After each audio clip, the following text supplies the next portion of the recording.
হাল চাষ নয়, সড়কে আটকে গেছে ট্রাক্টর।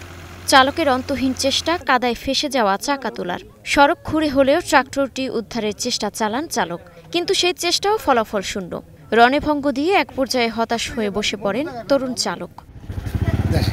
বর্ষায় বরগুনার কাঁচা সড়কগুলো যেন রূপ নেয় ফসলের ক্ষেতের এবড়ো-থেবড়ো মাঠে। আর পাকা সড়কের পিচ উঠে গিয়ে যতদূর চোখ যায় শুধুই খানাখন্দ। স্থানীয়রা জানান, বর্ষা এলে সড়কে দুর্ভোগের সীমা থাকে না। রাস্তাঘাট সাংঘাতিক ভাঙ্গা। এই রাস্তাটা দীর্ঘদিন ধরে সারা হয় না। শম্ভুবাবু দীর্ঘদিন থেকে গেছে, খালি শুনি এই আইজ হবে কাইল হবে, কোনো আজ পর্যন্ত কোনো রাস্তাঘাটের কোনো কাজই হয় না। মাইয়ে ছেলেরা হারা হাঁটতে যাইতে পারে না বরগুনা, ওভার যাই এবার উড়িতে হয়। আমাকে খুব দুর্ভোগের কোনো শেষ নাই। আপনারা এটা একটু সচক্ষে দেখেন, দেখে আমাকে একটু সমাধান দিয়ে দেন।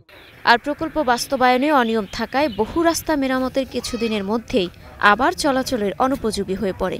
আর যে সময় করছে সেই সময় এখানে বালি খোয়া দেয় না, শুধু উপরিত পেজ দিয়ে চল্লি গাছ তারা এই করে কন্ট্রাক্টর। স্থানীয় সরকার প্রকৌশলের যারা দায়িত্বে আছেন তাদের প্রতি আমার অনুরোধ থাকবে যে অন্তত আগামী অর্থবছর এই রাস্তাটি যাতে রক্ষণাবেক্ষণ প্রকল্পের মাধ্যমে মেরামত করা হয়।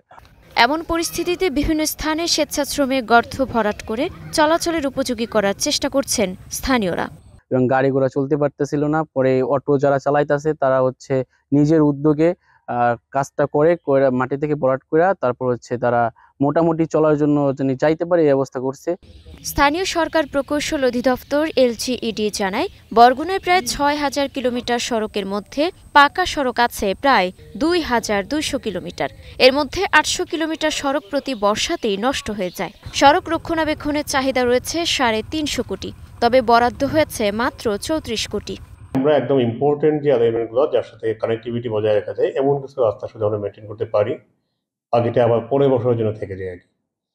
আমরা চেষ্টা করছি যাতে যোগাযোগ ব্যবস্থা নির্বাচন রাখা যায় এবং বরাদ্দ যাতে বাড়ানো যায় মেনটেন্সে, তার জন্য আমরা চেষ্টা করছি, তাদের সাথে যোগাযোগ করছি। আশা করছি যে প্রতি বছরই বরাদ্দ যদি একটু বাড়িয়ে দেওয়া হয় তাহলে আমরা সমস্ত রাস্তাই আসলে চলাচল উপযোগী রাখতে পারবো। LGEDর এই কর্মকর্তা জানান, সবগুলো সড়ক মেরামতে বরাদ্দ বাড়ানোর চেষ্টা চলছে।